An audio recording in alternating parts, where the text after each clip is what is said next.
Thanks for staying. Welcome back. Now, ratings agency Standard & Poor's has revised the outlook on Ghana's credit worthiness from stable to positive. The move was influenced by measures government is currently implementing to strengthen public finances. The development, economists say, could impact positively on the country's cost of borrowing and even private sector businesses. George Rafi has more on this. Well, for the Standard & Poor's, they believe that the outlook is good based on the fact that revenue is going to pick up, and that would be able to help the country to actually pay its debt on time. And also the fact that, look at the fact that oil is coming on board and all these things, the economy is expanding, government will be able to rake in more revenue. And that is why, based on all these fundamentals, they have actually move us to a more positive outlook in terms of Ghana's credit ratings. Well, despite this positive outlook rating, they are also worried about our rising debts and the fact that we need to do a lot of things to improve the situation now. Well, let's look at what is going to happen today at the International Monetary Fund. Will be the flagship launch of the World Economic Outlook report. Many people will be looking forward to see what the International Monetary Fund is going to say about Ghana with respect to our economic growth. There's talk about rebasing the economy, there's talk about oil coming on board, and therefore we're going to expand, or going to grow bigger than we thought. What is the fund going to say about the economy going forward for this year and even next year? And that is what we are going to look forward to at the International Monetary Fund annual meetings that are happening here at the International Monetary Fund as well as the World Bank premises. From the headquarters 2 building at Pennsylvania Avenue, this is George Jeffrey reporting for Marketplace. Meanwhile, economist Professor Godfred Bokwin tells Joy Business government still needs to do more to sustain its assessment. He has been speaking to George Rafi in Washington, D.C. on the sidelines of the IMF annual meetings.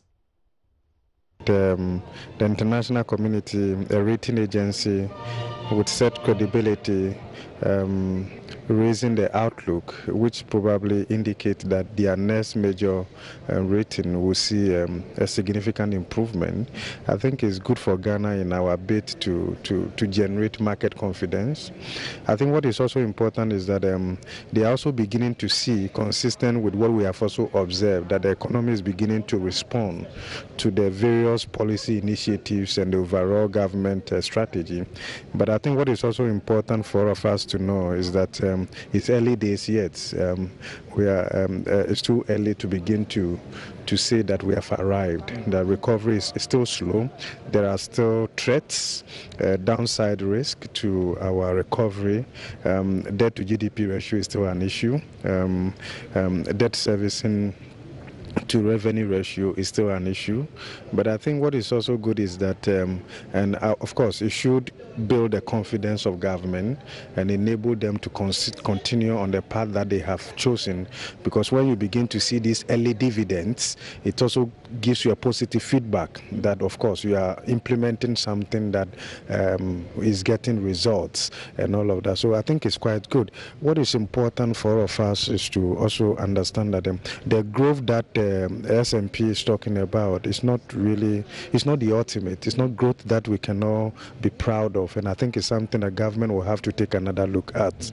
It's growth that is driven by hydrocarbon production. It will get to a point and we cannot go beyond that. Okay, but that growth is not inclusive as well. So how do we engineer growth that will be driven by the labor sub-intensive sectors of the economy? At least I can sympathize with government in terms of planting for food and job and all of that. How do we link this to industrialization, agribusiness, and all of that to ensure that growth is much more broad-based, that also narrows the income inequality, that rope in a lot of Ghanaians, female participation in that growth process, and how do we also ensure effective redistribution of that growth or that wealth. I think these are issues that we want to be able to address in the medium to the long term also.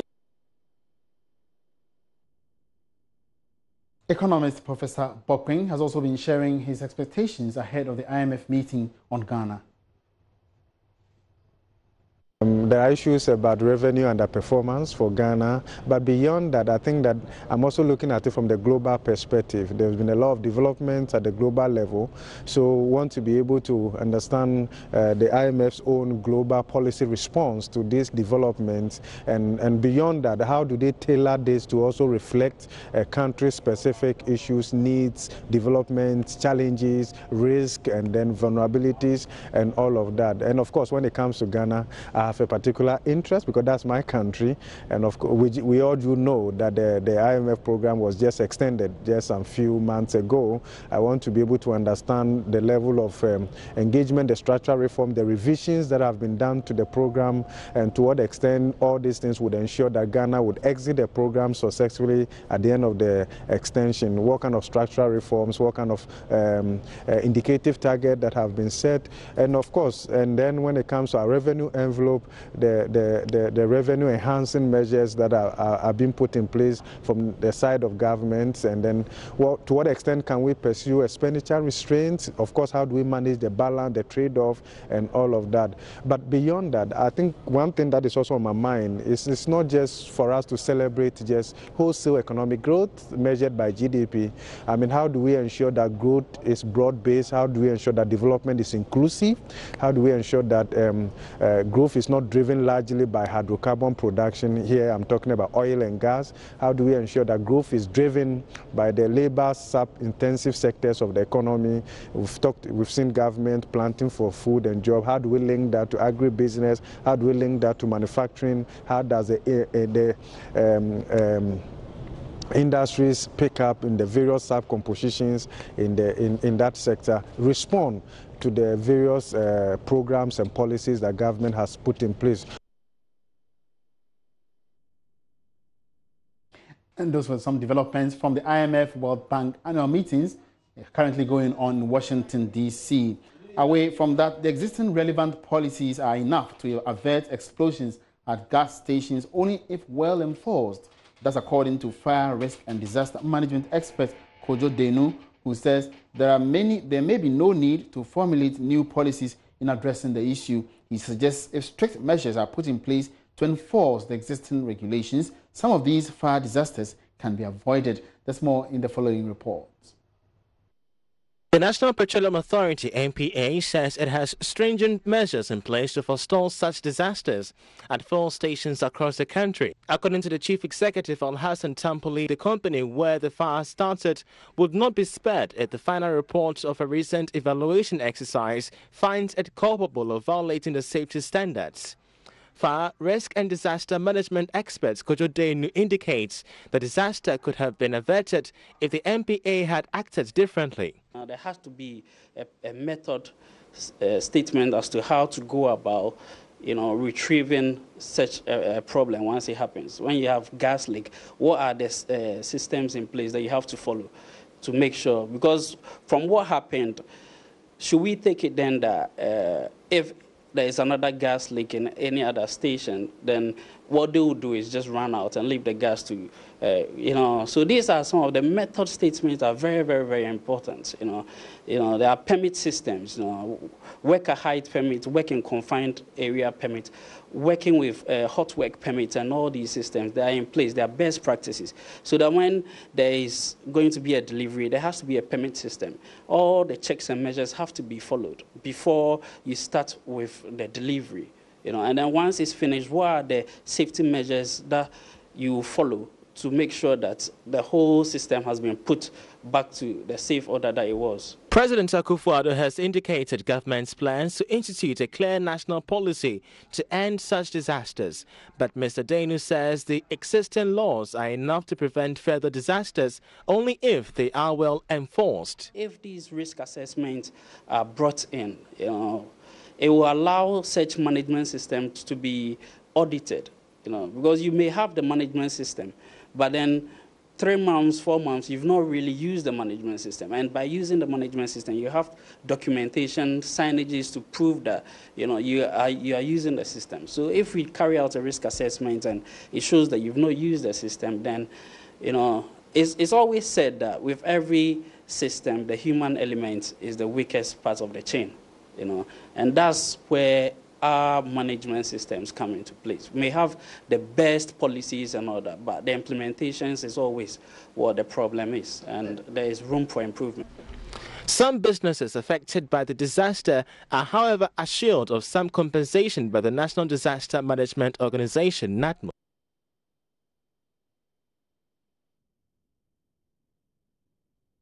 Now, the Commissioner of Insurance at the National Insurance Commission, Justice Yao Ofori, is calling for the amendment of the National Insurance Act to include all commercial properties rather than just buildings. The amended act will therefore provide comprehensive provisions for the regulation of the insurance industry and for other related matters. According to him, the current law regulating the industry fails to mention commercial properties for compulsory insurance as specified by the National Insurance Commission. The call follows the recent fire disaster in Accra, which destroyed properties and claimed several lives. Basically, what has happened actually increased the awareness of insurance. I believe a lot of those who probably experience the loss probably don't have any insurance. So far as insurance is concerned, those who have insurance, I believe they will contact their various insurers for the necessary investigation and then payment of claims. When you talk about commercial property, the law doesn't mention property, but it says commercial buildings. So assuming there's a filling station without a building, it doesn't qualify under the terms of a building. So the question is, can we compel them to buy the compulsory insurance? So maybe the act actually needs to be amended to include commercial property, not only buildings. So in this case, anyone who runs a commercial private business will be compelled to buy some kind of insurance to protect themselves against liability to others. But the question is, how come all this while we haven't been able to include the non-building, property and only buildings? Because we know there are some operations that necessarily doesn't need a building, but they are also commercial, they do commercial activities. How come this one? Yeah, society and insurance, they're all dynamic. I believe insurance laws have evolved over the years. I believe when the great people came out with that act, they never had this in mind, that when they talk of property, building, they did not actually include property. So I believe the act can now be amended to include all properties, not only buildings, so far as commercial entities are concerned. Okay. So how far with the campaign, the compulsory, insurance for this commercial properties campaign? I know you guys, started some campaigns years back. I don't know how far you've gone with it. If you can give us an update. Yeah, we continue to educate the public, but I think it's not enough. I don't think a lot of people in society are aware of the need to have compulsory fire insurance for private buildings that are used for businesses. So I think we still need to actually embark on more of public education. We've done some, but more needs to be done.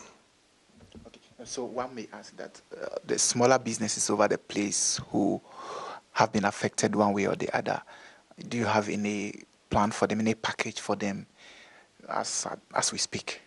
Yeah, there are various types of businesses that we have. We have micro insurance for even the lower income people.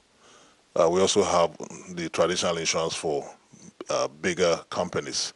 So there are products. It's a matter of people being educated and people having confidence in insurance so that they can buy insurance for protection and peace of mind. Now, developers of the National Digital Address System, VOKACOM, have confirmed their readiness to launch the digital addressing system with over 16 billion unique addresses. The addressing system is part of the institutional reforms by government aimed at improving business registration and other business-related activities, such as borrowing from banks. The Chief Executive of Vodacom, Nana Osei Fifa, has been explaining how the system will work once it is launched. We are very ready. We have been for a very long time. As we've always said, we are very excited about this project, and we have been very, very ready. Now, we are working very closely with Ghana Post to make sure that all the I's are dotted and the T's are crossed, and to push the final few days towards the final launch. So yes, we are ready. The software, we have given Ghana Post the first batch of the software. We are in customization mode where we are changing a few things to let it take on the shape and form that Ghana Post want it to be, because let's not forget that even though we have developed as our CGPS, it is still a Ghana Post product, so we are handing it over to Ghana Post with the various customizations, and then beyond that we go out and roll out to the whole nation, big and very big, I mean. Now, can you tell us how exactly is this thing going to be done? The codification method, whether it's going to be physical, how exactly is going to be rolled out, and how different it would be from the former PO box and stuff that you were accustomed to? These addresses will be addresses that will lead to your house or your workplace. So no more PO boxes leading to just post offices. These are leading directly to where you live. Now, for all of Ghana, we have codified the entire nation into a grid of 5 meters by 5 meters squared across the whole nation, every square inch of the nation. In total, we have generated 16.1 billion unique addresses and given each one of these 16.1 billion a digital address. So wherever you are, we have written the software to be able to find every space, every space in this country has been codified and addressed. And so it doesn't matter where you are, we will be able to find you. Now, because this is digital, that's why we are calling it digital, it has been integrated with the online space. And so when you give your address, people can actually use the application to find you. So wherever you are, we have integrated with the various mapping applications, Google Maps, OpenStreet, and so many of these mapping applications. So wherever you are, once you put in your address, you'll be able to say navigate to this place, and it will show you the route that takes you there, and it will do your turn left, turn right, go straight until you get to the specific destination that was given in the digital address. Now, farmers and fishermen whose livelihoods have been negatively affected by Ghana's oil and gas find will soon receive support. The Ghana National Petroleum Corporation, GNPC, says it will facilitate credit and market access to affected persons. General Manager for Sustainability, Dr. Kwame Ban-Nuama, Dr. Kwame Ban-Nuakon, says it is part of the corporation's local content agenda for the oil industry.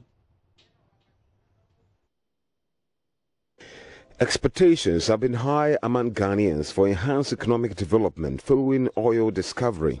In the midst of this, some local enterprises, especially at the micro level, have suffered loss of space. Dr. Ban-Nuakon says there's intervention for individuals and groups under the Economic Empowerment module of the GNPC Foundation.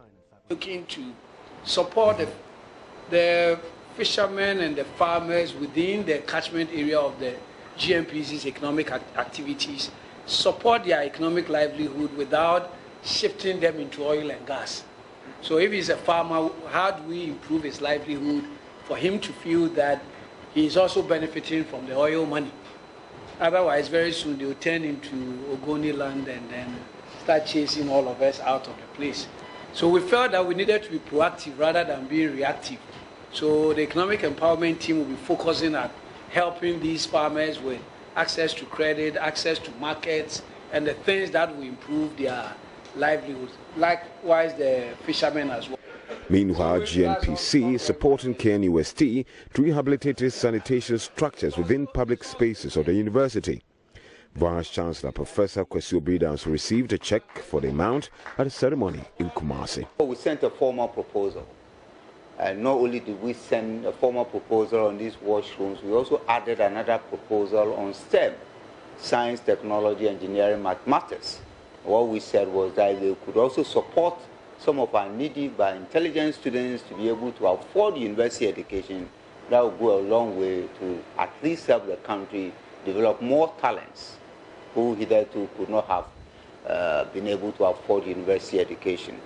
So the first proposal, which was on the STEM, luckily they have supported close. For Joy News, Kwesi Debra.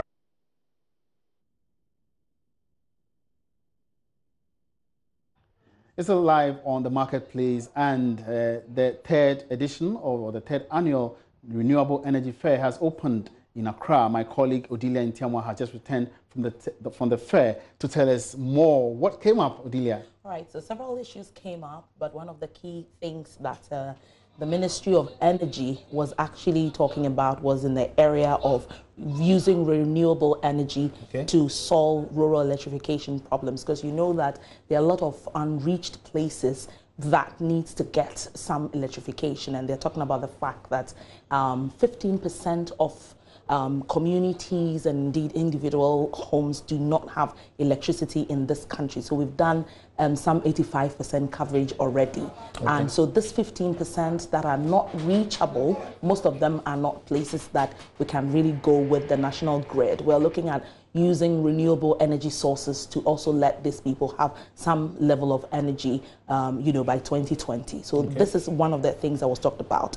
The other issue was that renewable energy is only forming just about 1% of exactly what goes onto the national grid, for which is distributed nationwide. So we are looking at exactly how do we shore up these figures. Now, so the German government was talking about the fact that they are investing some 100 million euros in the private sector to make sure that they really push this agenda, because when you go to Germany, about 40% of their electricity comes from renewable energy. And so they are a pace setter when it comes to issues relating to renewable energy and how they can use their expertise and also their resources to support us was one of the issues that they also talked about. Very interesting. You know, when it comes to renewable energy, one key area is solar. I don't know whether other forms also came up. Exactly. But how committed is government to tap this solar energy? Fantastic question. So one of the key areas that government is looking at spearheading is actually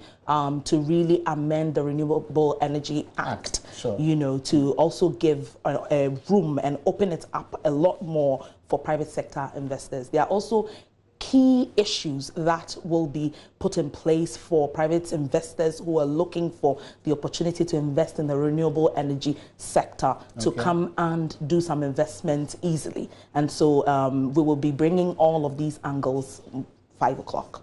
That's brilliant. Yeah. But what about the agreements that came out? Yeah. So we then looked at the whole energy sector as a whole and some power purchase agreements that ECG has entered into. About 16 of them, government says that they're actually taking a relook at all those power purchase agreements. So far, the Deputy Minister Amin Adams looked at the fact that 4 of them have been confirmed to continue or proceed on the various infrastructure that they are involved in. Some of these agreements are going to be cancelled, and then some of them are going to be deferred to 2025. And so the main reason is that we do not want to we've entered into these sort of agreements. We're saying that whether we use the power or not, we are going to pay for it. That's the sort of agreements that we have entered into. And government currently saying that no, we will have in excess of our 8,000 megawatts of power if all of these come in full stream. And we really do not need it, because during peak hours, we use only 2,000 megawatts. And so we will have an excess of about 6,000, which we're paying for, that we really will not need. And so we're looking at really doing them in phases. And that's why some of them will come on by 2025. And so for now, we do not need all that power. Now, I believe you spoke with some experts at the fair. Who or can we? Yes. So the Energy Commission, that's the main organizer. So the chairman of the board spoke about the fact that the renewable energy market is really rife. There are several opportunities when it comes to wind, when it comes to solar, which is very popular, and then when it comes to using human excreta, to also that's biogas, into main electricity. And so these were some of the plans that are being put in place to shore up the figures of the current 1% of renewable energy to 10%, which is the target by 2020. All right. So Who exactly do you speak with that we can hear now? Yes, so right now I have with me Dr. Amin, the Deputy Minister for Energy, talking about some of the incentives that are being put together in the renewable energy sector. All right, so let's hear from Dr. Amin now. One of these incentives is the obligatory purchase, provision. By obligatory purchase provision, it means that you may not even need a power purchase agreement to be able to sell the power you produce from renewable sources. It is a law. The Renewable Energy Act provides that once you produce, from renewable energy, the off-taker, the distributor of power, ECG in our case, must buy it. Okay, that is one incentive. The other incentive is the import exemption on the materials that are brought in for assembling renewable energy solutions. That is another important. And then we also have the feed-in tariff. The feed-in tariff is the tariff that is set above the normal cost of power from conventional sources, because this was intended to give them good pay for bringing renewable energy into our economy. And so these are very good incentives. But having said this, some new developments have also occurred which may affect some of this. Because if you look at prices of renewable energy, solar for instance, across the world, they are far, far lower than the feed-in tariff we are giving to investors as an incentive. And so we have also decided to begin open and competitive bidding for procuring renewable energy projects. 2 pilots have been done, and the prices came down far below the feed-in tariff that we're giving to investors. We are going to do more because we have seen prices in other countries coming as low as 6 cents per kilowatt hour. In some cases, Tanzania recently and Ethiopia, 4 cents per kilowatt hour. So if we also do competitive bidding, we can bring it down. And therefore, renewable energy will become even cheaper than conventional energy. And that is the way this government wants to go with the procurement of renewable energy projects. Thank you. All right, so that was Deputy Energy Minister Dr. Mohammed Amin Adam. Now, really, anything that came out? Well, so basically it's got to do with currently who is in the renewable energy sector.